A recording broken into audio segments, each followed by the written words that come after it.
आज हम खोटा के तहत देखेंगे कि छायर कहानी संग्रह में की है क्या है। लेखक इसके हैं चितरंजन महतो। चित्र जन्म इनका हुआ था 1946 ईस्वी में। माता पिता धनिया देवी और घनेनाथ महतो थे। स्थानीय निवास ये थे ग्राम पोस्ट लारी, जिला रामगढ़, झारखंड के। चितरंजन महतो चित्र द्वारा प्रकाशित कृतियां जिंगिक टॉय खोटा उपन्यास है। छायर ये खोटा कहानी संग्रह है। महराई खोटा के लोक महाकाव्य का संकलन प्रस्तुतिकरण है। प्रकाशक कौन है इसके? कजरा सेंद्रा दान, खोटा भाषा साहित्य संस्कृति अकादमी, रामगढ़, झारखंड। यही इनके प्रकाशक हैं इनकी कहानी के। लेखक परिचय वासुदेव महतो। मंतव्य गिरिधारी गोस्वामी, आकाश खुटी, गोविंद महतो, जंगल एके झा। प्रकाशन वर्ष क्या था? 2007 ईस्वी। इसमें 10 कहानियां हैं। कहानियों के नाम इस प्रकार हैं: छायर, बोनेकलौर, हम कैसे जियब, बुबू एवं कहानी कही दे, गुरुजी फिकीर, समय कटवा ताश खेलवा, सांस्कृतिक झगड़ा, चोर डाकू लुटेरा, नवा जमींदार, देवता खाए गेले डाइन। कहानी का जो संक्षेप है वो खोटा भाषा में इस प्रकार है। रोहन और सोहन दुगो मजदूर हला। रोहन गांव के जमींदार सूरजू बाबू हिया हुकुमदारी करल। सूरजू बाबू घटी टूटी सामान और उनकर खातिर दारू हांडी जोगाड़ कर हल। संगे संगे ओहो पी ले हल, लेकिन सूरजू बाबू पिए खातिर दे हलती। मैंने रोहन घनगर गाछक छाएर तरह रहल। दोसर बाटे मोहन आपन घरे काम काज करे और मजूरियों कर हल। ऊ गांव के गुरुजी देवा चौधरी के हिया बेसी आवाजाही बैठन उठन करे से ले दारू मौत कोनो ना जाने आर संगे संगे सभे छावा पुता के पढ़ाइबो करो। गाँव में जदियो रोहन मोहन ले कटी टनक लखाल, मकिन दारू हानिक चलते खंगटल जा हल आर मोहन चिकनाइल जाल। पीछू मोहन के कहल से रोहन देवा चौधरी गुरुजी ठीने आवे है आर गुरुजी ओकरा दारू हांडी छोड़ाव हती। कहानी का सार संक्षेप हिंदी में इस प्रकार है। इस संकलन में यह प्रथम कहानी है। इस कहानी में संगत में गुण आवत है, संगत से गुण जात है, इसके बारे में बताया गया है। छायर संगति का प्रतीक है। कहानी यूं है कि रोहन और मोहन दो मजदूर थे। यद्यपि दोनों मजदूरी ही करते थे, परंतु रोहन की आर्थिक दशा मोहन की तुलना में ठीक थी। मजदूरी के अतिरिक्त रोहन गांव के जमींदार सूरजू बाबू सूर्य नारायण चौधरी और उसके पिता बिरजू चौधरी की तीमारदारी सेवा भी किया करता। सूरज बाबू को दारू पीने की और अय्यासी करने की बुरी आदत थी। उनकी संगति में रहकर रोहन को भी दारू पीने की लत लग गई। रोहन सूरज बाबू के हुक्म पालन में ही जुटा रहता और उसे अपने बाल बच्चों की पढ़ाने लिखाने की चिंता बिल्कुल नहीं थी। बुरी लत के कारण उसकी दशा बिगड़ती गई। दूसरी ओर मोहन का उठना बैठना गांव के ही गुरुजी देवनारायण के यहाँ हुआ करता। गुरुजी गांव के एक भले सज्जन थे, अतः मोहन में भी गुरुजी की संगति के कारण अच्छे गुण विकसित होते गए। वह अपने बाल बच्चों को पढ़ाने लिखाने लगा। मोहन की अच्छी स्थिति को देखकर रोहन इसका राज पूछता है तो मोहन रोहन को गुरुजी के यहाँ पे ले जाता है। गुरुजी उसे शराब आदि बुरी आदतों को छोड़ने की बात करते हैं। वह वो गुरुजी की संगत करने लगता है। ये कहानी का सार संग्रह था और देखते हैं कि इसके ऑब्जेक्टिव किस तरीके से बनते हैं। छायर कहानी गांव के जमींदार के ही नाम हलई। जमींदार का नाम इसमें पूछ रहे हैं, तो जमींदार का क्या नाम था? सूरज नारायण सूरजू बाबू। छायर कहानी देवा चौधरी के हलई। तो देवा चौधरी कौन था? गांव के गुरुजी। सूरजू बाबू के घर केकर बेसी आना जाना रहो। तो इसमें सूरजू बाबू के घर जो है रोहन का आना जाना बराबर लगा रहता था। छायर कहानी धान गैयर छायर केकर प्रतीक है। छायर जो है किसका? धान गैयर प्रतीक है सूरजू बाबू की। छायर कहानी पातर छायर केकर प्रतीक है गई। तो छायर में जो पातर है वो देवा चौधरी का प्रतीक है। अब आइए चलते हैं दूसरी कहानी की तरफ, बोनेकलौर। इसके भी लेखक वही है, चित्तरंजन महतो चित्रा। कहानी का सार समझे खोटा में है। बौन झार के गाँव के लोग जंगल के सिपाही फौजदार के संग काट पीट के आपन स्वार्थ उजायर रहलत। बौने आग लगाई दिए, सब देई के बौन राजा कांदे है कि आर लोग से कहीन जे तोहनी आपन सुखे खातिर हमारा बर्बाद कई रहल। हाँ तो तोहिन बर्बाद हवे। आइज देखा हाथी बौन छोड़ी के गांव ढुके लागल हथिन कि ले तोहिन अखिन के घर उजायर रलाई, तो आप तोहिन के घर हाथी सब उजार बुथुन। कहानी का संक्षेप है हिंदी में इस प्रकार। इस गांव में वन का मानवीकरण किया जा रहा है।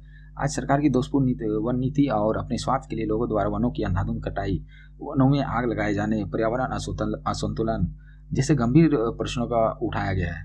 वन राजा अपनी व्यथा कथा लोगों को सुनाता है और कहता है कि जिस प्रकार तुम लोग अपने स्वार्थ के कारण वनों को उजाड़ रहे हो, वन्य जीवों के आश्रय को नष्ट कर रहे हो, तो इसके लिए तुम्हें पछताना पड़ेगा। क्योंकि तुम लोग वनों को उजाड़ रहे हो तो हाथी बाघ आदि वन्य जीव कहाँ से जाएंगे। जाहिर है कि हम गांव में ही जाएंगे और तुम्हारे घरों को उजाड़ेंगे, क्योंकि तुमने उनके घरों को उजाड़ा है। दूसरी बात, पर्यावरण असंतुलित हो जाएगा और लोगों का जीना मुश्किल हो जाएगा, अतः तुम्हारे पुनः मेरे ही शरण में आना पड़ेगा। ये कहानी का सार संक्षेप था। और चलिए इसके जो वस्तुनिष्ठ बन सकते हैं उसको देखते हैं। बोनेकलौर कहानी, बोने आइन कैसे लगाए। बोनेकलौर कहानी में आग कैसे लग रहा है तो उसका कारण आपको बताना है। तो महुआ बिछा हुए लगाए थी, महुआ को चुनने के लिए लगाते हैं, आप नहीं लागो, आप अपने से लग जाता है। चोर लगाए दे थी, चोर लगा देते हैं, ये सब है कारण। तो इसमें आंसर क्या होगा, इसका यही आंसर होगा, ये सब है कारण। सब कारण से इसमें जंगल में आग लग जाता है। हाथी गाँव में कैसे आवे लगला, हाथी गांव में कैसे आने लगा, ये तो जंगल में रहने वाला प्राणी है, तो इसका आपको कारण बताना है। मानुष हाथी घर बौन उजाड़ दिला, हाथी पगलाए गला, हाथी पॉइस लहला, ये सब है। तो इसका कारण क्या हो सकता है, हाथी गांव में क्यों आ रहा है, क्योंकि हाथी, इसका आंसर ए होगा। मानुष हाथी घर बौन उजाड़, जंगल अब जब उजाड़ दिया जाएगा तो हाथी गाँव में ही आएगा ना। हाथी पगला हो जाएगा, पागल हो जाएगा, इसके कारण तो नहीं आ रहा है। वो हाथी तो अब पालतू पशु नहीं हो गया, उसके कारण ये सब कारण नहीं होगा, पहला होगा इसका। आइए अब चलते हैं तीसरा कहानी की तरफ, हम जियब कैसे। इसका भी वही लेखक है, चित्तरंजन महतो चित्रा। कहानी का सार समझे खोटा में देखते हैं। महेश्वर आर पार्वती आपुस कुटुम घारे जाए बनार कार्यक्रम बनोला और सह लेताई रे मुरुक गाँव गेला। हुआ महेश्वर के भतीजा रघुनाथ हलई। महेश्वर देख पावल जे गाँव पुलिस के भारी डर लोग ठीन हाइन, किलेक पुलिस एमसीसी कहियर के धैयर पकड़ के बंद कहियर दे हथिन। असने एगो चुनिया नामे के जनी जे दारू मौत बेच के अपन घर परिवार चलाव हले। महेश्वर के बतावा इजे की रंग ओकर मरद एमसीसी आर पुलिस मुठभेड़ मराई गए और ओकर की दुख है। कहानी का संक्षेप देखते हैं हिंदी में क्या है। यह कहानी झारखंड में उग्रवाद और उग्रवाद प्रभावित गांवों की समस्या पर आधारित है। महेश्वर नाम का व्यक्ति अपनी पत्नी पार्वती के साथ 10-15 दिनों के लिए अपने रिश्तेदार के यहाँ जाने के लिए कार्यक्रम बनाता है। इसी सिलसिले में वह लुगू पहाड़ की तराई में बसे गांव मुरपा जाता है, जहां उसके गोतिया तथा भतीजा रघुनाथ रहता है। महेश्वर अपनी कार से जो ही गांव पहुंचता है, गांव के लोग डर कर भाग जाते हैं और दरवाजा बंद कर लेते हैं। बाद में रघुनाथ की पत्नी महेश्वर की आवाज़ पहचान लेती है और दरवाजा खोलती है। बाद में महेश्वर के पूछने पर रघुनाथ बताता है कि लुगू पहाड़ के इलाके में एमसीसी का भयंकर प्रकोप है और पुलिस जब तक छापामारी करती है और गांव के लोग को एमसीसी का सदस्य बताकर पकड़ कर ले जाती है, तो गांव में गाड़ी घुसते ही लोग डर जाते हैं। गांव के मर्द पुलिस के डर से दिन में इधर उधर छिपते फिरते हैं। महेश्वर की भेंट मुरपा गांव की एक महिला चुनिया से होती है, जो बताती है कि उसके पति उमंद को एमसीसी वालों ने कुछ लोभ देकर अपने ग्रुप में शामिल कर लिया, जो बाद में पुलिस मुठभेड़ में मारा गया। चुनिया किसी प्रकार दारू शराब बेचकर जी रही है और अपने बाल बच्चों को पाल रही है। इस कहानी में लेखक ने उग्रवाद की समस्या का बखान किया है, किंतु किसी प्रकार का समाधान नहीं सुझाया है। आइए चलते हैं, ये कहानी का सार संग्रह था। इसके वस्तुनिष्ठ प्रश्न की ओर चलते हैं कि इसके क्या हो सकता है। हामिन जियब कैसे कहानी कौन समयाक ऊपरे लिखल गए है। ये कौन सा टॉपिक, ये जो टॉपिक है हामिन कैसे जियब, कौन सा टॉपिक पर ये आधारित है? उग्रवाद, आतंकवाद, डकैती, चोरी। तो सीधा सीधा इसका आंसर ये है उग्रवाद। चुनियाक मर्द कैसे माराए गए। चुनियाक का जो पति था, हस्बैंड, वो कैसे मर गया? पुलिस मुठभेड़, एक्सीडेंट से, रॉक से, इस सब में कोई ना है, तो इसका होगा पुलिस मुठभेड़, ये होगा इसका आंसर। रघुनाथ महेसर के कौन नाता लगा हलाई। रघुनाथ महेसर का कौन सा रिश्ता था दोनों के बीच, तो इसका क्या होगा? गोतिया भतीजा। हामिन जियब कैसे कहानी में उग्रवाद के ही समाधान बतवल गए। हामिन जियब कैसे कहानी में उग्रवाद के ही समाधान बतवल गए, तो इसमें इसका आंसर क्या होगा? इसमें कोई समाधान नहीं बताया गया है, इसका कि कहानी के सार संक्षेप के अंत में बताया गया। चौथा कहानी है इसका, बुबा एगो कहानी कही दे। सार संक्षेप हम देखते हैं इसका खोट्टा में।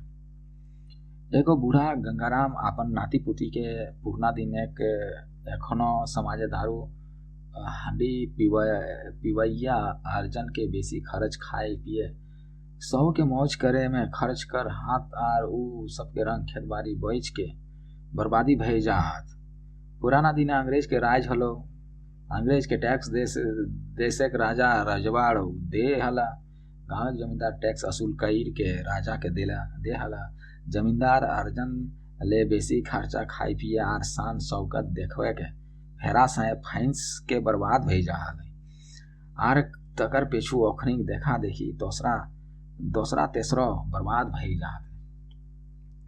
कहानी का सार संक्षेप अब हिंदी में समझते हैं, क्योंकि JSSC के लिए ये सब इम्पोर्टेंट टॉपिक है जिसके तहत वस्तुनिष्ठ प्रश्न पूछे जाते हैं और जा सकते हैं। लोग जीवन में दादा दादी, नाना नानी आदि बूढ़ों द्वारा अपने पोतों पोतियों की कहानी सुनाने की समृद्ध परंपरा रही है। यह कहानी उसी शैली में लिखी गई है। गंगाराम नाम का एक बूढ़ा अपने खलियान के कुंबा झोपड़ी कुटिया में रात के समय बच्चों को रोचक शैली में अंग्रेजी राजा जमींदार और उनके जीवन शैली की कहानी कहता है। गंगाराम कहता है कि अंग्रेजी राज में राजा अंग्रेजों को टैक्स दिया करते, राजा को गांव छोटे बड़े जमींदार टैक्स देते और जमींदार गांव के लोगों से मनमाना जरूरत से ज्यादा टैक्स वसूलते। इस प्रकार जमींदार अत्याचारी, अय्यासी, नशाखोर, दिखावा पसंद हो गए। जितनी आमदनी नहीं उससे ज्यादा खर्च करते। दीनानाथ भंडारी, सहजदेव चौधरी, फागू माझी, तीर्था मुंडा ऐसे ही जमींदार थे। परिणाम हुआ कि उनकी जमींदारी बिकती गई और ये कंगाल होते गए। जमींदार उन्मूलन के बाद तो इनकी स्थिति बद से बदतर होती गई। इन्हीं जमींदारों की देखा देखी गंगला आजाद, धानिया काका, रमुआ दादा आदि सामान्य रैयत जो अच्छे खाते पीते लोग थे, उनके दारू हांडिया आदि नशाखोरी, दिखावा पसंद की बीमारी लग गई। इनके खेत बाड़ी एक एक बिकते गए और ये कंगाल हो गए। इस प्रकार नशाखोरी, दिखावा पसंद, साख खर्च आदि के कारण पूरा गांव समाज बर्बाद हो गया। इस कहानी का संदेश यह है कि नशाखोरी, दिखावा पसंद आमदनी से अधिक खर्च बर्बादी की जड़ है। इसकी जो वस्तुनिष्ठ प्रश्न बन सकते हैं वो देखते हैं। एक कहानियाँ बुबा कहीने का कही दे कि संदेश है। इसका संदेश क्या है? इसका संदेश पूछ रहे हैं। तो इसका संदेश अर्जन ले बेसी खर्च ना करें, मतलब कि जितना कमाते हैं उससे ज़्यादा खर्च ना करें। बेसी शौक मौज कर दिखावा ना करें, बेसी ज़्यादा शौक शान के चक्कर में दिखावा ना करें। आँख मूंद के ककरो नकल ना करें, आँख मूंद के किसी का नकल ना करना चाहिए, दूसरे को कॉपी नहीं करना चाहिए। तो ये सब है, ये सब कारण है। इसका आंसर डी होगा, इसका सब कारण। कहीने कहीवा बूढ़ा के ही नाम हलई, तो मतलब कि जो कहानी कह रहे थे उस बूढ़ा का नाम क्या था? उसका नाम था गंगाराम आजा। कहानी कही दे बुबा, कहानिये कहल वायक 3 अर्जन, 13 खर्च, मौत सास कासनास कामनास, डोरा पोड़न मकिन ऐठनी नाव, गेले हगई गेल, ई सब की हकई मतलब ये क्या है? तो ये पटत ईर लोकोक्ति है, गांव समाजी ये लोकोक्ति है। दीनानाथ भंडारी, सहदेव चौधरी, फागू मांझा, तीर्था मुंडा, ये सब के हल है। ये सब कौन था?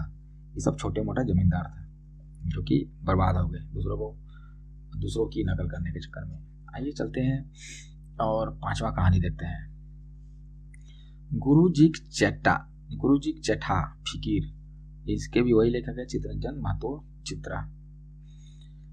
कहानी का सार समझे खोटा में देखते हैं। एगो गुरुजी हला राम नारायण, उ सगर घरी देश विदेश घर दूरा समाजे सरकार और पुलिस आदि सफे में पसरल नाम नाना राम के झगड़ा झंझट भ्रष्टाचार आतंकवाद उग्रवाद पुलिसिया जुलूम देख के परेशान रहल। ये सब के विरोध उ अपन कल में कर रहा कहानी कविता लिखे के पेचू समाजे बदलाव आने खातिर MLA MP मंत्री बड़का अधिकारी सबसे भेंट शुरू करला और परेशान भय के बीमार रह गला। बेस भेल भरे के उगर ऐसन काम जुटैल गए। कहानी का सार संग्रह यह है कि छवर कहानी संकलन की यह पांचवी कहानी है। कहानी में एक सजग सचेत शिक्षक की अपने परिवेश की असंगतियों के प्रति व्यग्रता और परेशानी व्यक्त की गई है। राम नारायण गुरुजी ऐसा ही एक व्यक्ति है। वे देश विदेशों के बीच बढ़ते वैमनस्य आतंकवाद उग्रवाद के अतिरिक्त भारतीय समाज में बढ़ते भ्रष्टाचार राजनीतिक नेताओं का नैतिक पतन युवा पीढ़ी का भटकाव आदि अनेकानेक समस्याएं और उनके निराकरण की चिंताएं उन्हें सोने नहीं देती। वे इन विसंगतियों के खिलाफ संघर्ष करना तो चाहते हैं पर किस तरह? वे बाहुबली तो थे नहीं, ना धन बली थे। हाँ, वे कलम की बली थे। उनका हथियार कलम था। वे समाज में फैली इस निसंगतियों भ्रष्टाचार उग्रवाद आदि के खिलाफ लिखने लगे।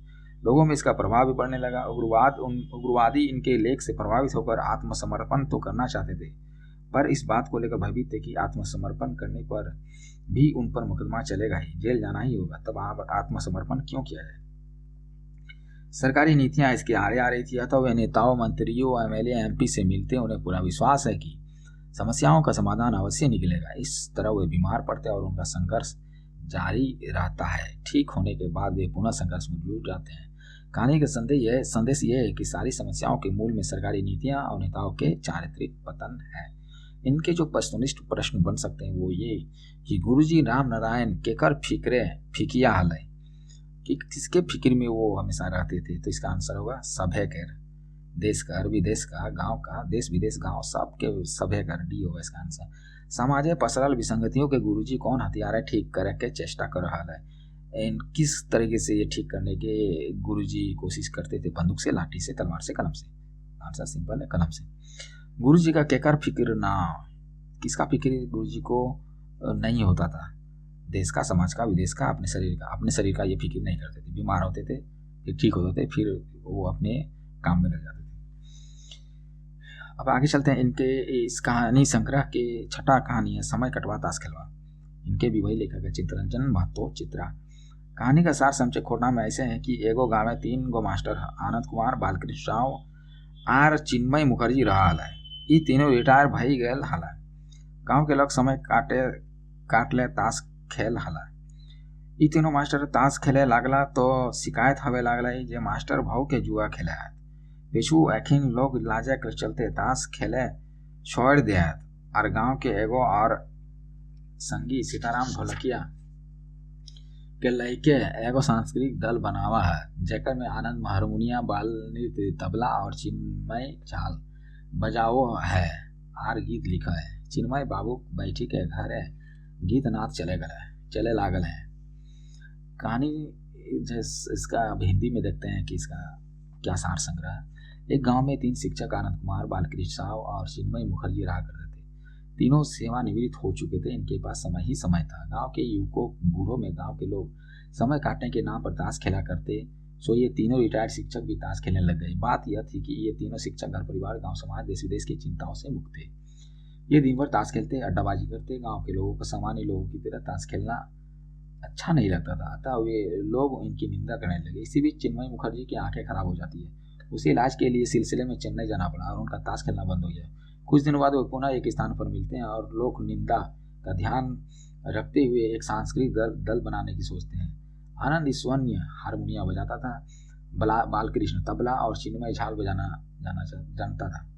कमी थी एक ढोलकिया की, तो गांव के ही सीताराम को साथ ले लिया जो ढोलक बजाने में निपुण था। चिन्मय गीत भी लिखा करता था। इस तरह गांव में एक सांस्कृतिक दल खड़ा हो गया और उनका ताश खेलना बंद हो गया। इस कहानी का संदेश है कि समय काटने के नाम पर ताश खेलना उचित नहीं है। विदेश में पढ़े लिखे लोगों को, विशेषकर पढ़े लिखे लोगों को, ताश खेलना छोड़ कोई सकारात्मक सृजनात्मक काम किया जा सकता है। इसमें किस तरीके के प्रश्न बनते हैं, और मैं कोशिश कर रहा हूँ कि छायर कहानी की जो 10 कहानियाँ हैं उसको कोशिश कर ही रहा हूँ कि सब भी इसमें शामिल कर लिया जाए, ताकि जो तैयारी करें उन्हें कहीं भटकना ना पड़े। एक ही साथ एक ही समय पर सारी चीज़ें यहाँ पर मौजूद मिलेगी आपको। आप ध्यान से देखें और आइए चलते हैं इनके वस्तुनिष्ठ प्रश्न की ओर देखते हैं। गांव के 3 गो रिटायर मास्टर क्या हाल है, क्या नाम था उसका, नाम पूछा जा रहा है। इसका नाम था आनंद, चिन्मय और बालकृष्ण। ये होगा इसका आंसर। तीनों मास्टर के सही नाम छठा, सही नाम क्या था, मतलब पूरा नाम क्या था, तो इसका पूरा नाम था आनंद कुमार, बालकृष्ण साव और चिन्मय मुखर्जी। ये तीसरा होगा, सी। ये तीनों मास्टर में केकर आंख खराब भई गल है, किसका आंख खराब हो गया था, चिन्मय का, चिन्मय। Answer B. तीनों रिटायर मास्टर के सही क्रम छठा, इसका सही क्रम छाटना है। इसका सही क्रम क्या होगा, इसका आंसर होगा बी होगा। ए से आनंद कुमार और बी से बालकृष्ण साव और सी से चिन्मय मुखर्जी।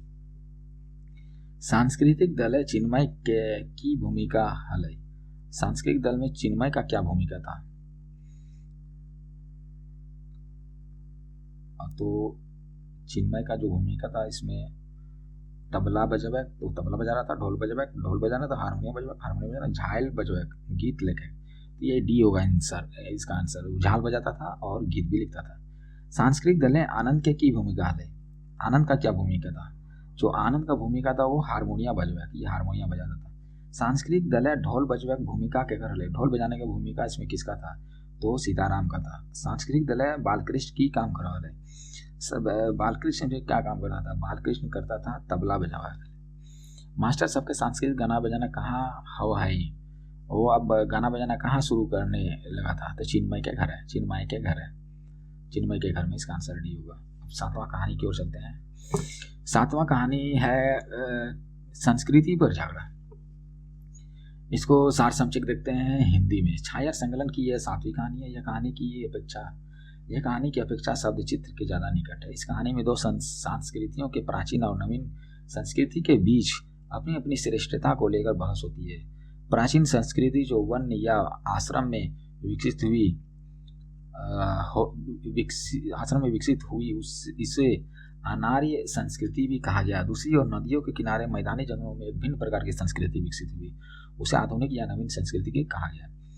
नवीन सभ्यता संस्कृति कहती है कि प्राचीन संस्कृति पिछड़ी है, युग के साथ समय से ताल मिलाकर नहीं चल पा रही है, जबकि नवीन संस्कृति में विज्ञान का विकास हुआ है और योगानुकूल और आधुनिक संस्कृति। प्राचीन संस्कृति यह स्वीकार करती है कि आधुनिक संस्कृति में विज्ञान का विकास हुआ है, लोगों की सुख सुविधा का विकास हुआ है, समय और दूरी कम हुई है, किंतु इसी आधुनिक संस्कृति में मानवीय मूल्यों, दया, क्षमा, करुणा, ममता, प्रेम का सर्वाधिक ह्रास भी हुआ है। आपसी वैमनस्यता, कर्णीयता, गलाघात, प्रतिस्पर्धा, व्यक्तिवादिता, घृणा, पर्यावरण प्रदूषण आदि भी इसी आधुनिक संस्कृति की देन है, जबकि पुरानी संस्कृति मानवीय मूल्यों, नैतिकता, धन पर आधारित है। अंत में दोनों इस निष्कर्ष पर पहुंचते हैं कि दोनों में कोई भी श्रेष्ठ नहीं है, दोनों एक दूसरे का पूरक है। विज्ञान के साथ नैतिक, सामाजिक और मानवीय मूल्यों का समावेश भी की नितांत जरूरत है। दोनों संस्कृतियों के बीच समन्वयन की जरूरत है, वरना दोनों एक दूसरे के बिना अधूरे हैं। इसमें कथा सागर क्या है, एगो शब्द चित्र रकम कहने है। पुरान संस्कृति और नवा संस्कृति मांझा के झगड़ा हलाई। आइए चलते हैं इसके वस्तुनिष्ठ प्रश्न जो बन सकते हैं उस पर देखते हैं कि किस तरीके के इसमें वस्तुनिष्ठ प्रश्न बन सकते हैं। इस संस्कृति कर झगड़ा पाठ है। प्राचीन संस्कृति केकरा कहे गए, प्राचीन संस्कृति इस पाठ में किसको कहा गया है। कौन पहाड़े जन्मल संस्कृति के, नदी धायरे जन्मल सभ्यता संस्कृति के, बौन आर नदी धारे संस्कृति विकसित संस्कृति के क्रोन आए। तो इसमें इसका आंसर क्या होगा, तो इसका आंसर सही जो होगा वो ये कि कौन पहाड़े जन्मल संस्कृति के नामो आधुनिक संस्कृति केकरा कहिल गले। नया जो नवीन संस्कृति उसको किसको कहा गया है, तो इसका आंसर होगा नदी धारे पोंगाइल संस्कृति के। प्राचीन संस्कृति माझे की हवा है, तो इसका आंसर होगा प्राचीन संस्कृति में माझे की हवा है, बीच में क्या होता है, तो इसका होगा आंसर बड़छोट के बकथेतरी, यही इसका आंसर होगा। नतून पीढ़ी केकर प्रतीक है, नया जो पीढ़ी है वो किसका प्रतीक है, तो वो प्रतीक है आधुनिक संस्कृति के। पुराना पीढ़ी केकर प्रतीक है, पुराना पीढ़ी किसका प्रतीक है, तो उसका होगा प्राचीन संस्कृति।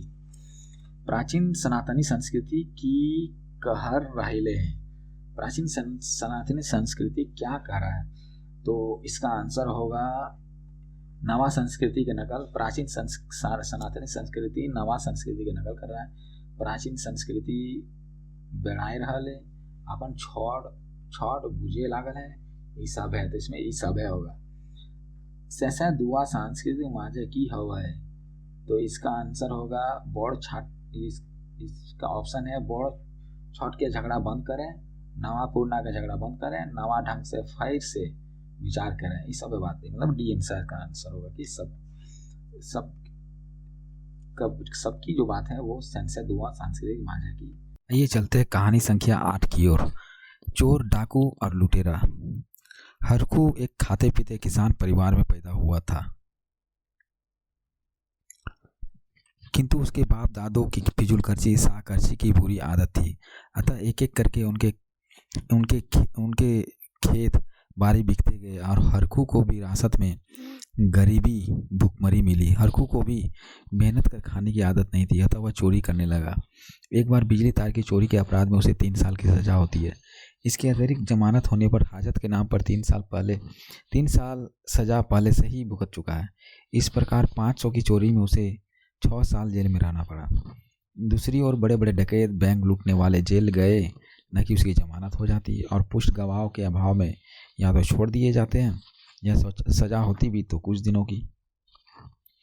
हरकू की भेंट जेल के अंदर जलालुद्दीन नामक एक बड़े डकैत से होती है, जिसके ठाट बाट जेल अधिकारियों द्वारा भी उसे सम्मान दिया जाना देखकर हैरत में था।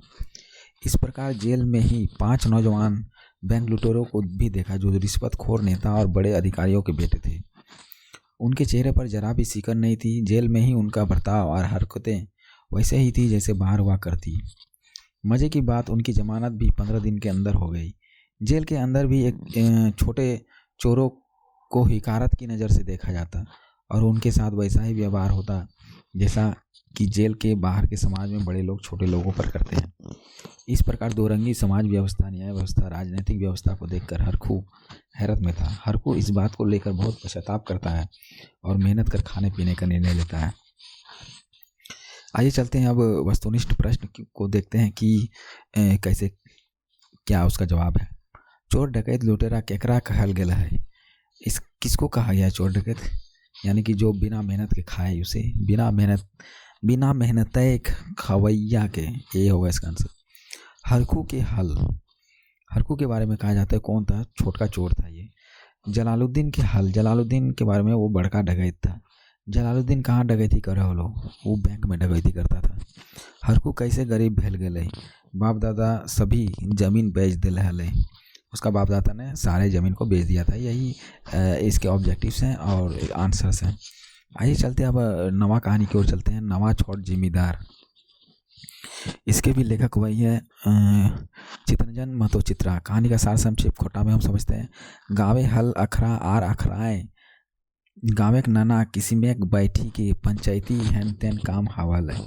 ऐसे न हर बूढ़ा बुजुर्ग लोग बतर सिरे आपन पैछला दिनक बात कहानी रकम सुनावो हला। बूढ़ा बुजुर्ग सब पुराना जमाना के जमींदार के तुलना आज एक बीडीओ, दरोगा, डीसी, कलेक्टर से करा हला और छोटो मोटो चपरासी, मुंशी के औधार, चौधरी आदि से करा हलक। ऐसने बूढ़ा सांझे एगो बूढ़ा हल जगन्नाथ चौधरी ने बलराम सिंह नामक एक अत्याचारी दारोगा के कहानी कहले हले, जे दारोगा लोग के बहुत सतावा हले। असली दोषी के पैसा कौड़ी लई के छोड़ी दे हले, अगर आर बेगर दोष के घर बांध के लाई जा हले आर अखनों से पैसा ले हले। ओकर आतंक से लोग तबाह हले, से ओकर दुर्गति हवे, ओकरा पछताव पोता सब एक्सीडेंट करके मर गए। हथियारों अपन रोग पाप लेके मर जाए। कहानी का सार संक्षेप हिंदी में यह है कि झारखंड के गांव के बीच में एक अखाड़ा एक ऐसा स्थल होता है जहां विभिन्न किस्म के सांस्कृतिक कार्यक्रम, सामाजिक बैठकें, ग्रामीण पंचायतों की बैठकें होती है। इसके अतिरिक्त सुबह शाम या कभी कभी दोपहर को भी फुर्सत के वक्त अखाड़ा में आकर लोग बैठते हैं। वे कहते हैं कि अंग्रेजी राज में जो शोषण, अत्याचार, पुलिस या जुल्म होता था वह देश की आज़ादी के बाद भी कम नहीं हुआ, बल्कि और भी बढ़ गया है। हाँ, इसका स्वरूप बदल गया है।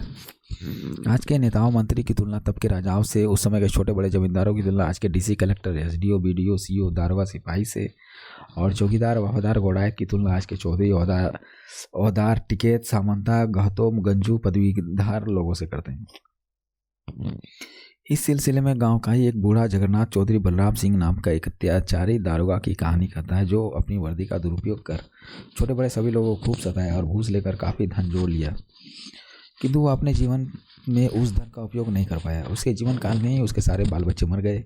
अंत में वह भी विभिन्न रोगों का शिकार हो गया और उसकी दर्दनाक मौत हो गई। ये कहानी का सार संग्रह था।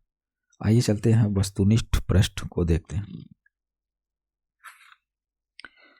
गांव के कौन ठामे लोग बैठ के गांव एक समस्या के ऊपर चर्चा कर रहे। ये गांव का अखड़ा था। अखड़ा बैठ के कौन पुराना जमींदार के तुलना केकर से कर हल। इसका जो आंसर होगा वो होगा सभी से, डी आंसर होगा। आज एक वीडियो ऑफिसर से, डीसी से, सीओ से, सभी से। जगन्नाथ चौधरी के हल। जगन्नाथ चौधरी गाँव के एगो बूढ़ा हल, बूढ़ा बी होगा आंसर। अत्याचारी दारोगा के की नाम हल। अत्याचारी दारोगा का नाम था बलराम सिंह। बलराम सिंह गरीब लोग के की कर हल। तो बलराम सिंह गरीब लोग को क्या करता था, खूब सतावा हल। सी होगा। जेठ हावे गाँव के लोग नित सांझ बिहान जूट हाथ अकरा की कहल गए।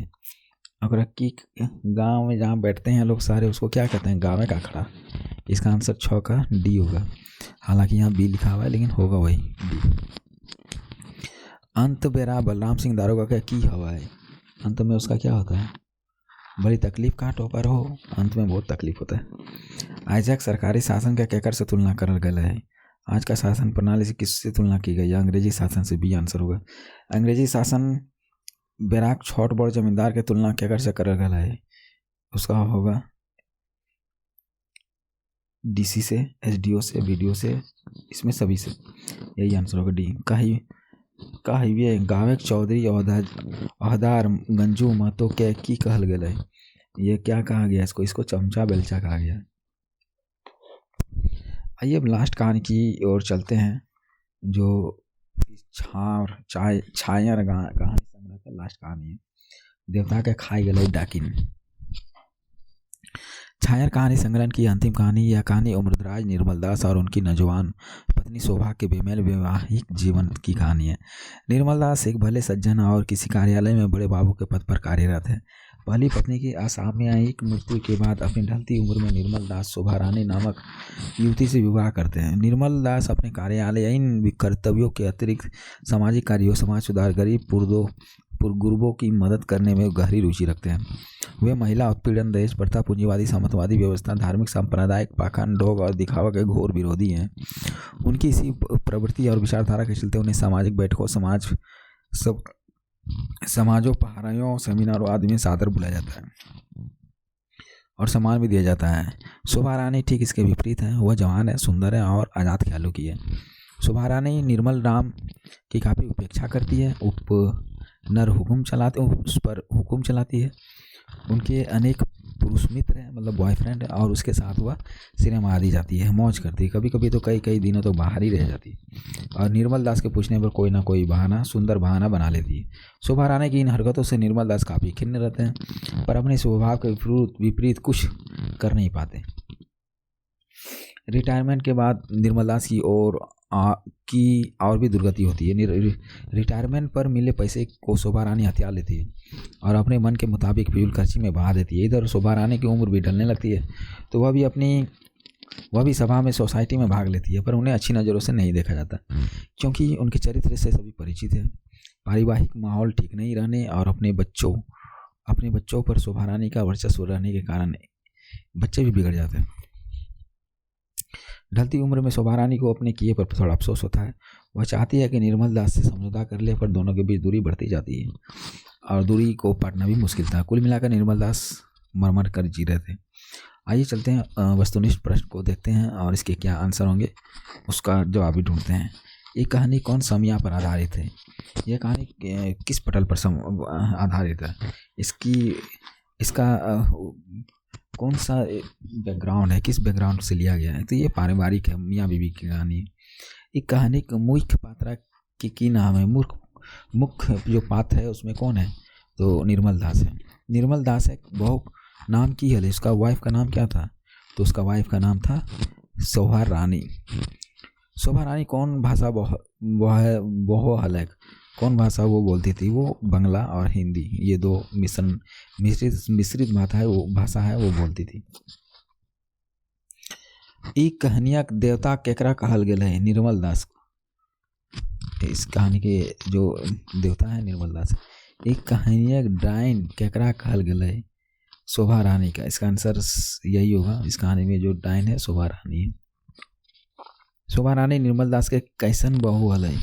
ये दूसरा वाइफ थी, ये दूसरी वाइफ भी होगा आंसर। निर्मल दास कैसन लौक हल है? सीधा सरल मानुस हल है, यही आंसर होगा इसका। शोभा रानी कैसन जेनी हल है? कि जेनी मतलब वाइफ, कैसन वाइफ थी वो? तो इसका आंसर होगा खचड़ी, टेढ़ थी। कहानी समयाक मूल कारण की है? तो इसका कारण क्या है इस तरह का व्यवहार होने का? तो वो बेमेल उम्र विवाह है, मतलब दोनों के बीच में एज गैप था, प्लस अंडरस्टैंडिंग भी नहीं थी और विचार भी अलग अलग थे। ये कहानी समाजक कैसन लोग के बेसी मान सम्मान हुआ है? विद्वान लोग के। आंसर विद्वान लोग, जो पढ़े लिखे लोग होते हैं उसका मान सम्मान भी अधिक होता है। कोयला कई रखा तो झटे मेटा जाहे, मकिन कलंक के कई रखा बड़ी दिन तक झलकैत रहो। ये क्या कर कहना? तो ये कहना है लेखक का कि कोयला जो होता है उसकी जो कालिक लगती है वो तो मिट जाती है, लेकिन जो कैरेक्टर में कलंक लगता है वो बहुत दिन तक रहता है। इसी का मतलब निर्मल दास कैसन लोग से प्यार कर रहा है? तो इसका आंसर जो होगा वो होगा गरीब दुखिया अपंग लोगों से। निर्मल दास चिड़चिड़ा कैसे भेल गए? तो चिड़चिड़ा हो गया शोभा रानी के चाइल्ड व्यवहार से, उसका व्यवहार से। निर्मल दास कौन किस्म की नौकरी कर रहा है? वो हेडमास्टर था। तो फाइनली ये 10 कहानियाँ थी। आप लोगों को कहानियाँ कैसे लगा ये सब बताइएगा कमेंट्स में। लाइक कीजिए, सब्सक्राइब कीजिए और दूसरों तक पहुंचाइए ताकि खोटा भाषा जो JSSC में सेलेक्ट किए हैं उसके लिए ये आसानी हो, और जिन तक बहुत सारी किताबें हैं उन तक पहुंचना हो तो ये कहानियाँ उनकी बहुत सहायता कर सकती है। बहुत बहुत धन्यवाद।